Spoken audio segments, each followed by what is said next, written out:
mort sous l'appel anonyme de la réussite, les corps écrasés par des masses de nuit, toutes implorées de venir prendre le peu restant de courage guerrier en manque de reconnaissance. Nos sœurs, nos fils, nos frères, nos mères, nos pères, nos amis sont morts. Morts comme des rats, abattus par le désir de ceux qui veulent s'enfuir, tantôt pour se sauver, tantôt pour s'enrichir. Voilà maintenant, disons paix à leurs âmes et qu'on n'en parle plus. Que oui, ils sont morts pour leur bonheur. Que non, ils sont morts, la main sur le cœur qui hurle que les leurs mourront moins misérables que.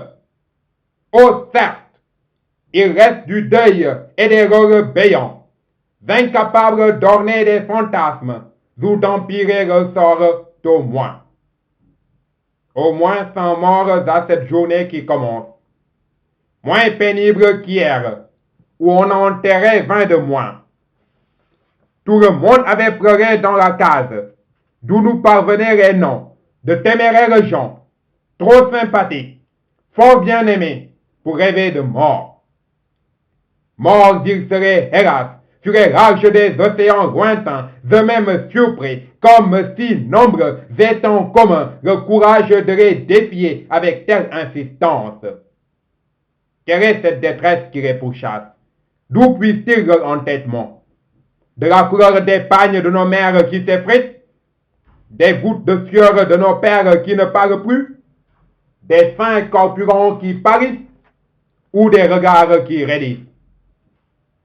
Ce moral-là, lorsqu'il prospère, dans certaines de nos mains, les fait trembler jusqu'au mépris de ce qu'ils avaient, tout pourrait avoir d'un regard corrompu par le mythe de l'extraordinaire paysage qui couvre tout ce qui ne touche pas la case en feu, en flamme de leur triste naissance.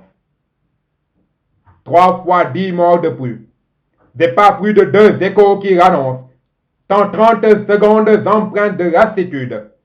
La lassitude chapeaute la routine. Quoi de plus ordinaire que 200 Africains périssent, à bord d'une boîte de sardines qui ignore le Nord? Rien, en effet.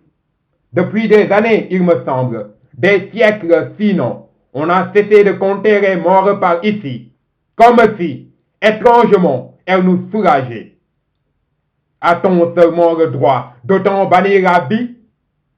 Quand nous mourons, on ne s'en aime presque plus. Quand nous mourons, on ne se retourne presque plus. Quand nous mourons, on ne réagit presque plus. Comme toujours, vraisemblablement, désastre de l'indifférence, indifférence meurtrière, coupable, nous sommes le prégnant, nous sommes l'accusé, nous sommes le juge. La mort d'un homme est difficile à endosser, même quand c'est lui qui l'a provoqué. Une démission de la vie ne vient pas de la gaieté, et la force d'un esprit reste, en même la lueur, encagée dans les ténèbres. Qui est-ce qui y a éteinte? Pourquoi n'y ont-ils plus cru? Pourquoi? Aucune réponse. 3 pistes. 1. Qui se tue est si lâche qu'il ne sait pas endurer les épreuves de la vie et ne mérite pas, par conséquent, de vivre. 2. Qui est mort est celui qui a fait le plus d'efforts, mais a le moins reçu. 3. Qui est mort parce que ses responsables ne lui auront jamais manifesté qu'ils étaient là, au moins, même s'ils ne pouvaient rien lui garantir. Nous nous suicidons de ces 3 catégories. Quiconque s'y trouve, le sache, est assassin ou complice. Il n'y a pas l'entre-deux. Nous sommes le prégnant, nous sommes l'accusé, nous sommes le juge, nous sommes coupables de ces orphelins démembrés, ramassés dans la putréfaction des déchirures de foi, dont les auteurs adorent leur Dieu, avec ce que Dieu nous défend de verser, le sang de tout autre homme. Belligérants de Bangui et de Kidal, croyants ou qui vous êtes, il y a au moins 2 transgresseurs parmi vous. Si vous voulez entendre la vérité Laissez-moi parler. Laissez-moi vous dire que ce n'est pas sur les corps de vos enfants morts que vous leur apprendrez la valeur de la vie. Ce n'est pas d'une femme 2 fois humiliée et autant de fois tuée que vous aurez un grain de joie. Ce n'est pas 10 000 crânes de mort sous vos ordres qui vous vaudront l'amour de tous vos hommes. Vous, hommes craints certes, mais pas aimés. Vous, hommes admirés certes, mais jamais tout à fait. À vrai dire, qu'est seulement un homme sans amour? Sans amour à donner, sans amour de personne, on ne peut même pas être aimé de Dieu. C'est moi qui vous le dis, et le jure, si cela peut vous racheter. Je jure, Père, si c'est pour nous que vous tuez, on ne vous en remercie point. Je jure, Père, si c'est pour votre honneur qu'il se gêne d'accueillir des troupes étrangères. Je jure, Père, si c'est pour Dieu tant de hargne, sachez qu'il vous a attribué des devoirs bien plus exigeants que trancher la gorge d'un homme, saccager le corps d'une femme, brûler les restes d'un mécréant. Convainquez les pires d'entre nous de devenir les meilleurs. C'est les réunions de 2 hommes, n'ayant jamais vu de commun que leur haine réciproque. Abattez nos divisions intestines, afin qu'elles nous prémunissent contre les invasions. Voilà, Père, par quoi nous mesurerons votre puissance, votre dignité, vos valeurs, par ça, par rien d'autre. Vous êtes prévenus, je ne vous ai pas encore haï. Ne m'encombrez donc pas de ce malheur. Nous sommes le plaignant, nous sommes l'accusé, nous sommes le juge, nous sommes les coupables, victimes dans chaque coin de notre case de tous qui ont le palu trop lourd pour bouger d'un pouce sa masse qu'ils engraissent, tête entretiennent par tant de nymphes qui s'assèchent. J'en ai vu de ces femmes de nos pères qui ont failli me couper l'appétit du mariage avec leur mutisme qui criait à la chute des derniers bastions de la suggestion. Mères courageuses, femmes rivales ou corps tout court sans plus de saveur, de vos dos vous nous avez ôté, mais non nos souffrances qui vous restent, même quand nous viennent les bonnes heures, que nous vivons avec d'autres femmes en meilleur état qui vous ressembleront par la fin. Belle jusqu'à être docile, de coutume ou de force, l'ordre vient seulement du pouvoir. Or, que peut celle qui ne sait pas, celle qui n'a pas, si ce n'est qu'on sache à sa place, qu'on fasse à sa place, si elle veut être là demain, demain où tout peut être interdit, sauf l'espoir, espoir qui ne s'adresse qu'aux vivants, espoir dont je dis que nous avons pris acte, que nous devons porter au fronton de chaque demeure, afin que ceux qui font le plus d'efforts ne soient pas ceux qui souffrent le plus. Un homme est égal à un homme. Une femme est un homme. Une femme est égale à un homme. Qui ne supporte pas cela ne mérite pas d'avoir tété. Nous sommes le plaignant. Nous sommes l'accusé. Nous sommes ceux qui ont vu les mères taire leurs douleurs et chagrins pour ne point contrarier les pères dans l'impasse ou trahir les supplications de leurs enfants qu'elles portent depuis les lointaines broussailles à l'hôpital pour apprendre ce qui est survenu avant leur arrivée. La mort de ce qu'elle porte. X, Y, mort ou morte dans le ventre, pèse à son âme. Bomba S, morte de choléra, pèse à son âme. Dari B, mort de malaria, pèse à son âme. Cheryl M, mort d'asthme, pèse à son âme. Falou N, mort de dysenterie, pèse à son âme. Kenneth G, mort de grippe A, pèse à son âme. Agathe K, morte d'IST, pèse à son âme. Guinéen, Libérien, Congolais, bref, Africain, mort d'Ebola, pèse à nos âmes. Kouti F, mort d'on ne sait quoi, pèse à son âme. Les jambes de Ndjegan, rompues, les yeux de Myriam ne voient que dalle, elles ne pleurent plus. Les mères, elles aussi, n'en ont plus le moyen, le mobile, le privilège de se sentir tristes. Vie de mélancolie, regard de mélancolie, sourire de mélancolie, tout de mélancolie jusqu'au soir. Pour le premier petit vent, brusquera la mèche qui s'éteindra enfin. Banale fin d'une vie d'héroïne, n'ont pas forcément droit aux pompes et cortèges tous les grands hommes. J'en connais beaucoup d'oubliés J'en connais beaucoup de méprisés. J'en connais beaucoup de méconnus. Mon devoir est de porter le rêve sur les lèvres, mais d'abord la conscience de chaque enfant de l'Afrique et du monde, afin que l'arbre de la liberté trouve dans notre case, en feu, en flamme, le temps toujours plus clément.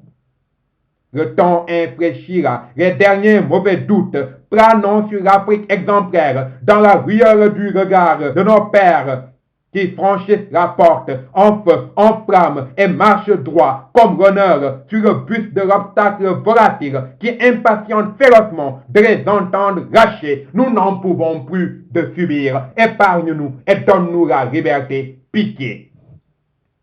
Prière pernicieuse que celle-ci ne mérite de rencontrer la volonté de ceux qui ont compris, en tout cas pas moins que les autres, que la prééminence de la liberté tient de sa conquête éprouvante, où l'obstacle en bourreau sonde le soupir pour trouver exactement où ça fait mal. Partout ça fait mal, on le sait. Mais qui peut savoir où? Quand on voit le bourg rebelle, défiant la tyrannie des caprices du roi égoïste, le roi a l'intelligence occupée par sa tronche, seulement sa tronche, pas même la capacité de comprendre pourquoi c'est lui qui a l'autorité sur les autres. Ainsi nos pères combattirent leurs frères injustes, conscients qu'ils allaient sans doute mourir, et leur mort délivrera la vie dans la liberté. Ainsi se réconfortaient nos pères, qui bombèrent le torse et qu'on appelle modestement héros. Terme parfois amateur, hélas. Partout on le sait, ils ont mal, mais qui sait tout? Contraqués, attachés, donc défaits puisqu'un vaincu. Nos pères se levèrent avec leur faim, leur soif de liberté, accompagnés 5, retirer cette liberté dans les bras du négrier, afin de la lui offrir en lui apprenant ce que c'est. Qui ignorait que nos pères, en tout cas pas moins que les autres, ont donné un visage à la dignité de l'homme universel.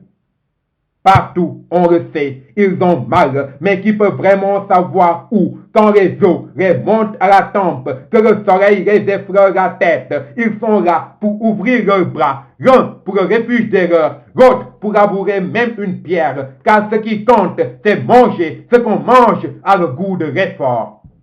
A-t-on besoin de voir plus loin pour voir et savoir le sens d'être responsable? Tricheur, à vrai dire, j'attends ton oui assurément, qui chiale dans tes yeux pleins de poussière, rivé sur les patrimoines de Colosse, rivalisant de volume, et suffisamment hautain pour ne dire d'où ils viennent. Ces patrimoines te disent de mépriser l'effort de ta famille sans doute dupe pour croire au travail. Le travail leur a tout pris, sans leur donner la garantie moindre. Ils se lèvent tôt, ils rentrent sales. Ils savent te dire tout, sauf ce qui t'importe. Le silence de ton père le rend plus minable à tes yeux. La tendresse de ta mère, tu l'as balayée d'un revers. Tu aurais voulu qu'ils aient une grande maison. Tu aurais voulu qu'ils te donnent sans compter. Tu aurais voulu qu'on te nomme fils de. Tu aurais voulu qu'on te courtise. Tu aurais voulu être un recours. Puisque tu n'es rien de tout cela, tu crois bien faire de naître tout ce qu'ils sont. Leurs nuits courtes les empêchent de rêver. Tu passes les années à imaginer des projets. Le soleil les noircit comme de l'engrais. Tu te tires le corps avec les nouveautés. Et oui, peu cherche à connaître votre maison. Dehors où tu résides, tu papotes avec ce que tu dis important. Quel genre d'homme veux-tu être pour voir tout ce que tu vois et ne jamais entreprendre comment tu l'auras? Certes, nul ne sait que toi ton bonheur, mais il est bien pauvre s'il n'obéit qu'à l'envie et ne peut même pas compter sur ta volonté pour lui donner un visage. Là, tu aurais compris que ce qui nous appartient, c'est ce qu'on a acquis. Ce qu'on a acquis ne l'est jamais facilement, car la propriété à tout homme indispensable, son essence est la rareté. En avoir plus que les autres est honorable, sous réserve qu'elle soit licite, dûment acquise, qu'elle retourne à ceux qui en demandent peu, pour pouvoir rester en vie, qu'elle ne prétende disposer de l'homme. Car combien finit-il sa quête avec le regret de s'être trompé depuis le début que le matériel peut bâtir l'amour ou l'estime en regardant seulement ceux qui ont succombé à sa tentation et se raviseront immanquablement quand leur raison reviendra au galop ou lorsqu'il ne restera plus rien. Accepte à présent que ne sont pas malheureux tes parents qui en gagnent en se vidant de leur fiole, tes parents qui n'en ont certes pas le plus, mais ne doivent rien à une personne jusqu'à l'envier.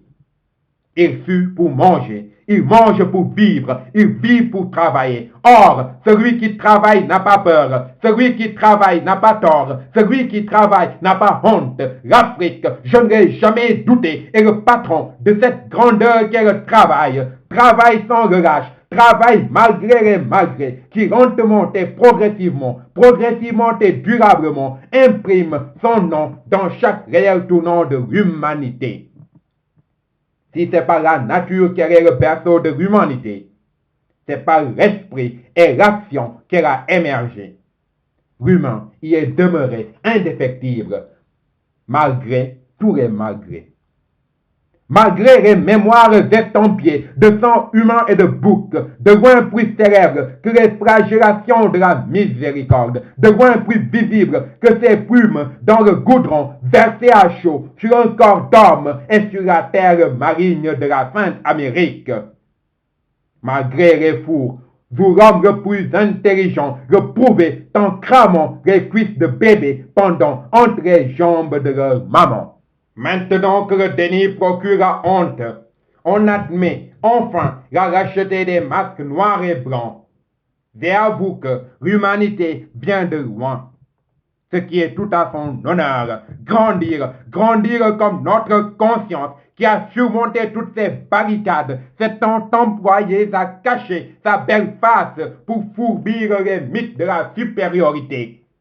Calomnie noire sur notre trou noir, entorse à la raison ou maléfice de Cam. L'Afrique a tout entendu, l'Afrique a tout démenti, l'Afrique a tout pardonné, l'Afrique n'a rien oublié du migrateur de Grimaldi, porteur de son industrie originelle, du trône de Pharaon et de ses pyramides géantes, mais pas assez pour contenir les sciences qui affluaient vers elle depuis les profondeurs d'un Sahara mobile, comme ces dons de sable, des premières amitiés et du troc, des premières inventions et le règne des hautes trahisons, rien oublié du marchandage et des chasses au filet, des chaînes pleines de chair et de chiottes, rien oublié des villages accrochés aux portes d'une Kalachnikov, des répressions jurées au nom d'une grandeur fantasmée. Rien oublié du sang qui gicle dans le cœur des troupeaux, sujets à qui on demande de mourir pour la souveraineté.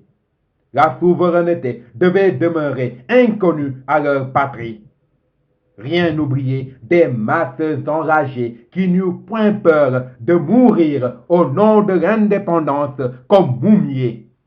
Le leader avait tout dit pour que son rêve féconde, même après sa mort, et que son poison se retourne contre la domination. Depuis le soupir éternel de Solomon, Solomon a craché à la table de l'apartheid le message de l'Afrique. Le message de l'Afrique est: l'Afrique n'a d'ennemi que l'ennemi de la paix. L'Afrique n'a de vérité que l'unicité de l'homme. L'Afrique n'a de mission que rétablir l'égalité. Nous sommes le prénom, nous sommes l'accusé, nous sommes le juge, nous sommes dans notre case, en feu, en flamme, 2000 millions de regards à la recherche d'une seule issue se dérobant au gré des épreuves, les épreuves sur nos dos, telles des barres rouges, des jarres de venin qui nous mâchent le courage et nous rabat les cils quand s'approche la lumière qui oublie que c'est notre visage qui l'anime, visage ordinaire d'homme humain tel que le modernisme en a peu compté. Nous sommes l'Afrique héritière, mieux que des grandes bravoures, des chefs de guerre, mieux que des seigneurs qui ont tout conquis, mieux que des présidents qui ont reçu tout le suffrage. Nous sommes l'Afrique héritière de la sacralité de la vie. Pour que tous d'accord vivons des morts au premier cri de l'enfant, recueillir le pari de leur vie en ce nouveau-né qui sera, donc devra être, demain à leur place, en ayant donné vie ou en célébrant un autre qui a donné une vie. Vie capitale pour que tout passe après et qu'on réponde d'un même bond au voisin qui a dans ses bras le nouvel hôte à présenter tour à tour à tout ce qui accourra, prendre dans leurs bras le nouveau parent. Peu importe comment il se nommera, qui est sa mère, chacun dira que son enfant est né. L'enfant, lui, grandira sous le regard de tous, bienveillant tant qu'il ne leur reniera pas une place. Ouvre tes yeux, mon enfant. Vois tout ce monde grand et souriant qui t'attend et veut t'accompagner sur cette terre où ils ont tout vécu, de leur enfance qui a vieilli dans ta naissance. Ils t'attendent, crois-moi, pour souffler dans tes frères jambes leur dernière litanie, qu'elles te confieront par seule peur de partir avec, par seule peur que tu répéteras même à ton heure. Mon enfant, va répondre à l'appel de qui te commissionne sans gêne, pourtant qui bien des fois a oublié de te dire merci. Merci qui ne te doit pas forcément, dis-le-toi. Le service rendu, évidemment, profite aux bénéficiaires, mais à toi seulement, à toi qui auras fait quelque chose d'utile de tes heures, indépendamment de toute humeur. Encore, vas-y mon enfant, réponds à ton aîné qui t'envoie marcher loin, aux traces de son objet, cet objet qui ne t'importe point, sous un soleil moqueur ou une pression de boucle. N'écoute pas ta colère qui te dissuade, et fais-le pour apprendre la leçon liminaire de la vie. Patienter. Arrivera vite le jour où cela cessera, car il ne sera plus de ton ressort de faire des courses. Et quiconque voudrait te les imposer verra s'abattre sur son impertinence le constat-ci. Lui seul n'aura pas grandi. Mon enfant, on donne souvent raison à l'aîné. Ce n'est point qu'il n'a pas tort, car chacune de vos querelles qu'on tranchera est un souci à lui adresser afin qu'il se réveille et refuse d'être le mauvais exemple. Évidemment, tu apprendras les raideurs de l'offense et la foi en la vérité, car sans être seul à savoir que tu n'as pas tort, tu éprouveras le sentiment de la victime et travailleras ta défense en collaborant avec le temps. Le temps te rendra justice, puis te laissera une mission dont le résultat dira ce que toi tu vaux. Seras-tu à ton tour un mauvais exemple? Africain. Africain, tu n'as pas le droit d'être moins que ce que tu as appris des histoires populaires où le mythe est en la vérité une éclaircie pondue dans un tas d'approximations qui ne se barrait qu'avec la réflexion autour de la finalité de chaque personnage. Le totem peut paraître absurde à condition qu'on ignore la symbolique, l'aptitude de l'être à dialoguer avec la vie alentour. Je rappelle, méditons. On dit aussi que la colère d'un aîné peut taper comme la foudre insolente. Tu ne crois pas, car pour toi, la foudre, c'est la physique qui l'explique, te perdons dans un raisonnement qui n'est point objet pertinent. Ce qui ici t'est dit une dernière fois est surtout la nécessité du respect, lequel respect, s'il n'est pas une culture intérieure, ne tolérera jamais une société en marche. Or, à quoi aspirons-nous d'autre que l'équilibre lorsqu'on est deux condamnés à vivre ensemble? L'oralité de l'Afrique, raffinerie d'images, des écoles d'éloquence dispensent des leçons qui ne sont point opposables aux chairs sacrées des amphithéâtres. L'honneur du héros, comme les adages, éclaire les grands destins et fermente les bases du groupe idéal. L'école classique forme des citoyens, celle sous l'arbre aussi.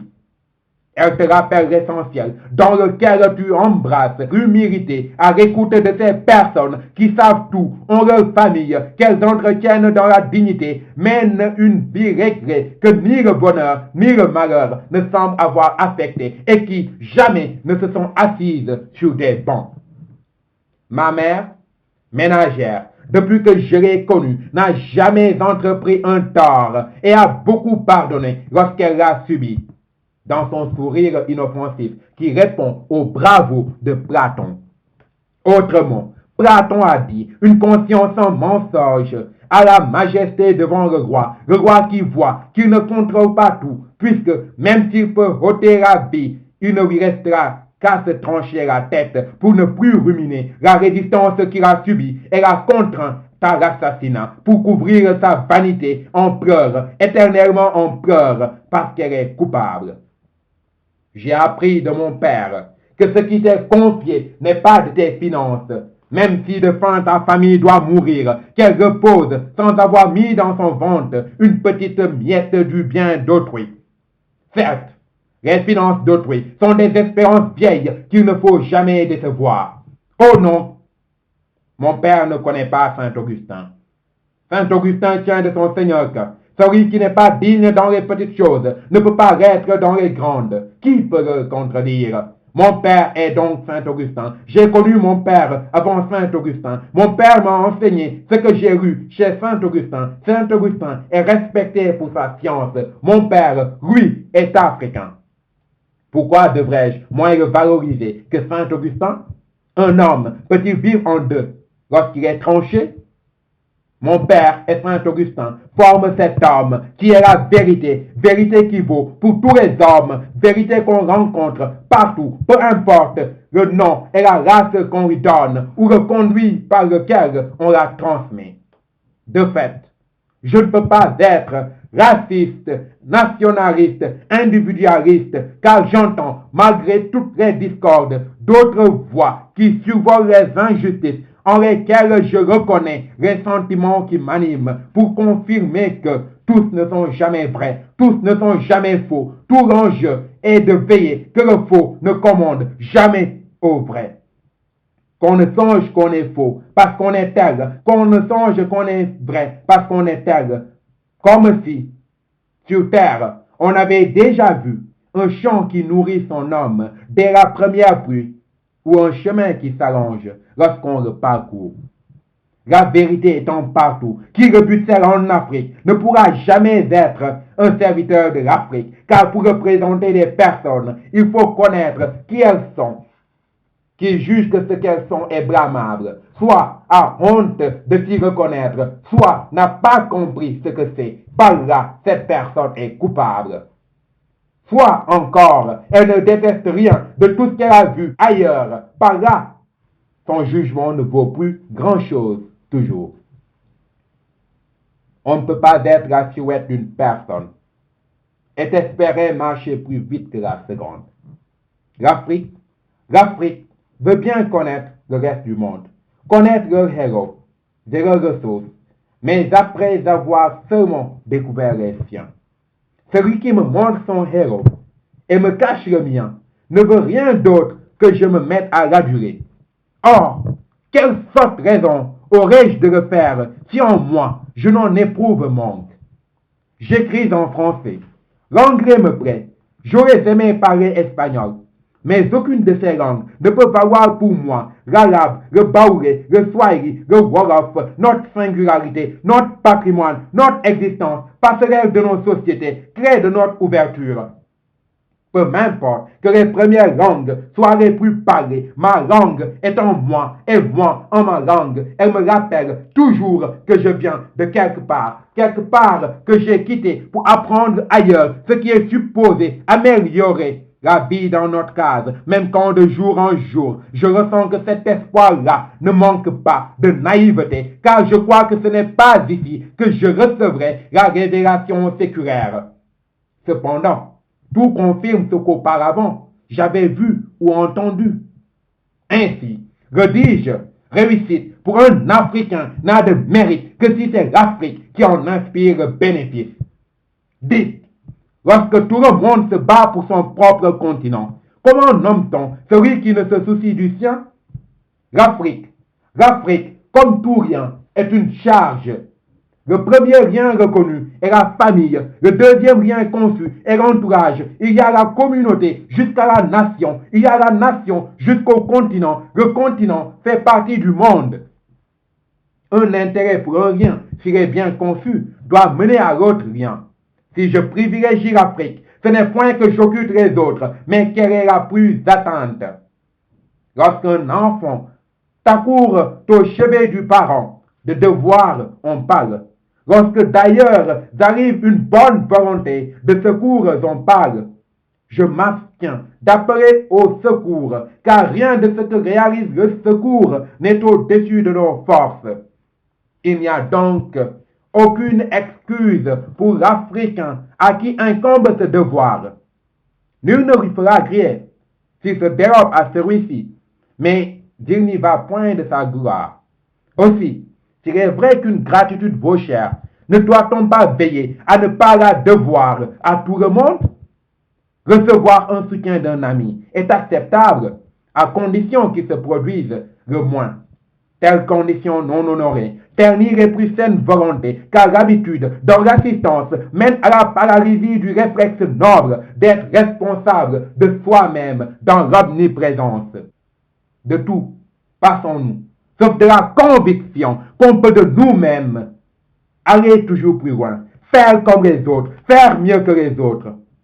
Ne croire que la ressource est hors de soi et dire que l'impasse facilement se gangrènera. Pour en découdre, je ne connais que la volonté, lumière dans toutes les entreprises. Elle implique de s'attaquer à tout ce qui propage le mal. Elle ne viole pas la patience. Patience ô combien active dans la persévérance. Au projet, c'est la persévérance, ce que la religion est la foi. Que ne peut pas la volonté convaincue, seule devant une situation qui ne laisse personne fier. On ne saura jamais le geste parfait si son corps on ne sait bouger. Mais la volonté d'agir n'est pas que tenter, c'est à tout prix d'éviter les échecs, les conjurer dès qu'ils nous atteignent. Cela est une exigence de soi, laquelle vaudra les premiers succès, lesquels sont les souffles de toutes les luttes. Qu'ils s'allument, et les hommes leur donneront les leurs.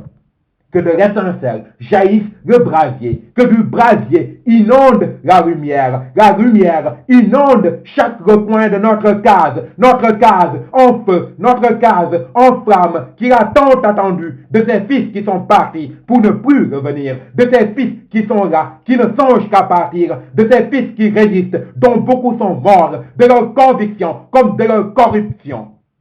Cette case est la nôtre, où se trouvent nos plus chers, nos joies qui nous font, nos peines qui nous ont. Que la joie qui la parcourt nous pénètre dans tout le corps, que le malheur qui la traque trouve sur son chemin notre savoir et notre endurance pour lui infliger l'immortalité de nos sœurs, de nos frères, de nos pères, de nos mères, de nos amis, d'ici ou d'ailleurs, dont la lutte nous préserve le cœur contre toute passion de ne rien faire, contre tout vice de faillir aujourd'hui et demain, afin qu'aucune victoire convenable ne soit étrangère à l'Afrique. L'Afrique bien aise se doit à son salut.